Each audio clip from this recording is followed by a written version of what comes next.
Hello friends, welcome back to my YouTube channel. दोस्तों, आज की वीडियो में मैं फिर से जो है स्पीकिंग का स्ट्रक्चर पढ़ाने जा रहा हूं। आज का जो हमारा स्ट्रक्चर है दोस्तों, वह स्पीकिंग में बहुत ज़्यादा यूज किए जाते हैं, लोग ज़्यादा इसका इस्तेमाल करते हैं बोलने में। तो चलिए हम लोग वीडियो की स्टार्ट करते हैं। और यहाँ देखो, पहला स्ट्रक्चर यहाँ दिया हमारा है प्रेटेंड टू। प्रेटेंड टू मतलब होता है ढोंग करना, बहाने बनाना। ठीक है। सेंटेंस इसको कैसे यूज करोगे प्रेटेंड टू को? तो सबसे पहले आपको लगाना पड़ेगा एक सब्जेक्ट। सब्जेक्ट बाद आप लगाओगे हेल्पिंग वर्ब, फिर प्रेटेंड टू बी लगाओगे। अगर प्रेटेंड टू बी के बाद कोई ऑब्जेक्ट रहेगा तो ऑब्जेक्ट लगाएंगे। अगर कोई वर्ब आता है तो उस वर्ब में हमको आईएनजी लगाना पड़ेगा। फिर कोई न कोई एक ऑब्जेक्ट हम लगा सकते हैं। ठीक है। दूसरा इसका स्ट्रक्चर क्या बनता है कि अगर इसको हमको प्रेजेंट परफेक्ट टेंस में यूज करना है तो आप लगाओगे सब्जेक्ट, फिर करोगे प्रेटेंड टू, फिर लगाना आपको हैव, हैव के बाद वर्ब का थर्ड फॉर्म। ठीक है। दूसरा, अगर हमको पोजीशन दिखाना है, इसे आप पोजीशन दिखाना तो आप लगाइए सब्जेक्ट, प्रेजेंट टू हैव, फिर ऑब्जेक्ट लगाइए। अगर इसको आप प्रेजेंट इंडेफिनिट टेंस में यूज करना चाहते हो तो आप लगाइए सब्जेक्ट, प्रेटेंड टू, उसके बाद वर्ब का फर्स्ट फॉर्म। ठीक है। तो चलिए देखते हैं। यहाँ पे देखो, पहला स्ट्रक्चर है दोस्तों, पहला स्ट्रक्चर है, यानी कि हमारा जो पहला सेंटेंस है, तुम हंसने का बहाना बना रही हो। तो यह प्रेजेंट कंटिन्यूअस टेंस है। तो सबसे पहले आप लगाइए तुम के लिए यू। ठीक है। तो अब तुम बहाना बना रहे हो तो हो जाएगा प्रेटेंड, यहाँ करना है तो you pretend to be laughing. तुम हंसने का बहाना बना रही हो। ठीक है। दूसरा देखो,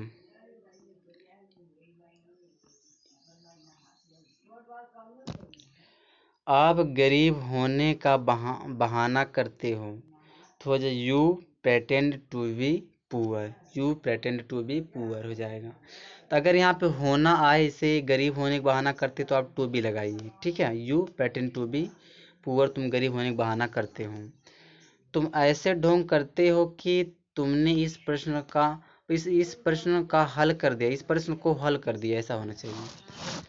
तो तुम ऐसा बहाना करते हो तो हो जाए you pretend to have solved this question. तुमने इस प्रश्न को हल कर दिया। तो ये आपका प्रेजेंट परफेक्ट टेंस है। ठीक है। तो टेंस ने इसको हम पार्टिसिपल कहते हैं, यानी परफेक्ट पार्टिसिपल के नाम से इसको जाना जाता है। ठीक है। आगे देखो, यहाँ देखो ना, तुम अपने आप एक गाड़ी होने का ढोंग करते हो। सॉरी, तुम अपने पास एक गाड़ी होने का ढोंग करते हो। तो you pretend to have a van. तो जब पास होने के लिए हैव के साथ थे और हैव के बाद नाउन लगाना पड़ेगा। तो you pretend to have a van हो जाएगा। फिर से बोलना है कि तुम एक नेता का ढोंग करते हो तो you pretend to be a leader हो जाएगा। ठीक है। तो चलिए आगे देखते हैं। अगला जो हमारा स्ट्रक्चर है वह है, यहाँ पे दिया अपीयर टू। इसका मतलब होता है ऐसा लगना। ठीक है, ऐसे या प्रतीत होना। सबसे पहले लगाइए आप सब्जेक्ट, फिर अपीयर टू बी, ऑब्जेक्ट होगा ऑब्जेक्ट लगाइए। अगर कोई वर्ब आता है उस वर्ब में आईएनजी लगाइए, फिर इस आईएनजी का एक ऑब्जेक्ट लगाइए। जैसे यहाँ पे दिया है अपीयर टू है, उसके बाद क्या चाहिए, वर्ब का थर्ड फॉर्म। यह लगाइए अपीयर टू है, उसके बाद कोई ऑब्जेक्ट लगा सकते हो। अपीयर टू के बाद फिर वर्ब का फर्स्ट फॉर्म लगा सकते हो। जैसे अगर आपको बोलना है दोस्तों, अगर आप बोलना चाहते हो ऐसा लगता है तुम बीमार हो या तुम बीमार दिखते हो, तो आप बोल सकते हो यू अपीयर टू बी सिक। ठीक है। दूसरा देखो, यहाँ पे दिया है दूसरा जो सेंटेंस है, ऐसा लगता है कि तुम अपना होमवर्क खत्म कर दिए हो। तो ये तो परफेक्ट इन्फिनेटिव है, तो हो जाएगा इसका you appear to have completed your homework. ठीक है। आगे यहाँ दिया है कि ऐसा लगता है तुम अपना गृह कार्य खत्म कर दिए हो। तो you appear to have finished your homework. ठीक है। तो चलिए आगे देखते हैं अगला जो हमारा एग्जाम्पल है।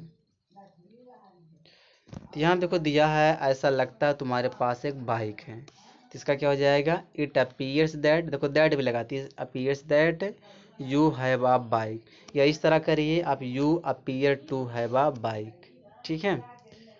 तो यहाँ पे देखो अगला जो हमारा एग्जाम्पल, ऐसा लगता है कि तुम कल पिट गए थे। तो you appear to be beaten yesterday, you appear to be beaten yesterday.